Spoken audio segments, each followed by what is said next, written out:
Dear Greg, the other day the newspaper wasn't delivered on time to our house, and my husband Blaine blew up. He ranted about how people are irresponsible, they can't be relied on, and a great deal more.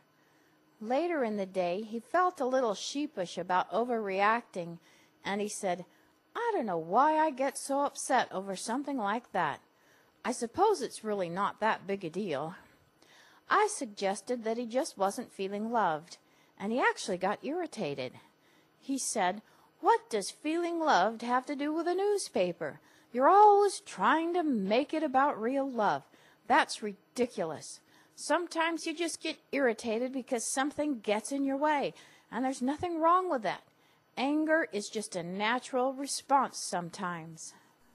I realize it really can look like a far stretch to connect real love and a reaction to a late newspaper. But it's not. In fact, they're intimately related. Imagine that you're standing in a doorway talking to a friend, and as I walk by, I lightly bump you from behind. Turning to see who bumped you, you wish me a good morning and turn back to your conversation. Now imagine that the next day, you lie out in the sun all day long and get a severe sunburn all over your back. The next morning, again, you're standing in a doorway talking to a friend, and as I walk by, I bump you from behind. Immediately, you experience an intense pain and nearly jump out of your skin. It would be very natural at this point for you to turn to me and say that I caused your pain. But is that the truth? No, not at all. You caused your pain by foolishly lying out in the sun all day.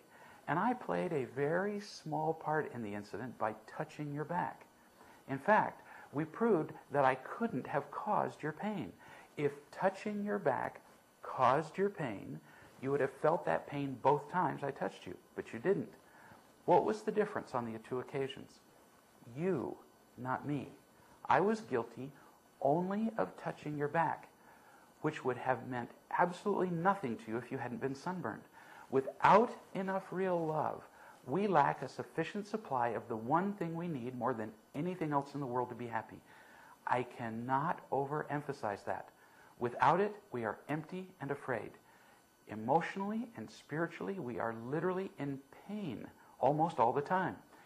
In that condition, it takes virtually nothing at all to make our pain intolerable. Any inconvenience becomes enough to push us over the edge. An unkind comment, a promise unfulfilled, heavy traffic, or having to wait on something we want, like a newspaper. The newspaper boy just reached out and touched Blaine's sunburn. If Blaine had been filled with sufficient real love, the newspaper's being late would have meant nothing to him. This is not a theory. It's been proven now by thousands and thousands of people who have written and called and confirmed the truth of it. They've reported that as they have felt more loved, the things that used to irritate them just don't matter anymore because they already have what they want most. Pretty powerful stuff. It really is about real love. With it, nothing else matters. Without it, nothing else is enough.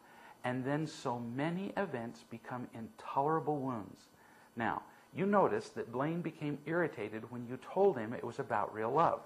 Somehow he heard, whether you meant to say it or not is irrelevant, that he shouldn't be angry. He responded that anger is natural. Well, he's right. It is natural, but so is snake venom.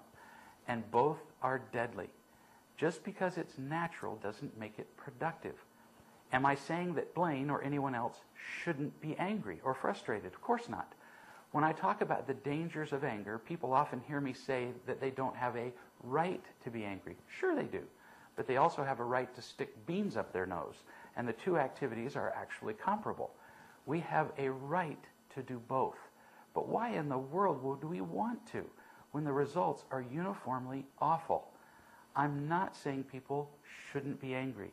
I am saying that anger and frustration are always selfish, unproductive, and harmful, and that as we become more filled with real love, those conditions will vanish. Really, it's always about real love.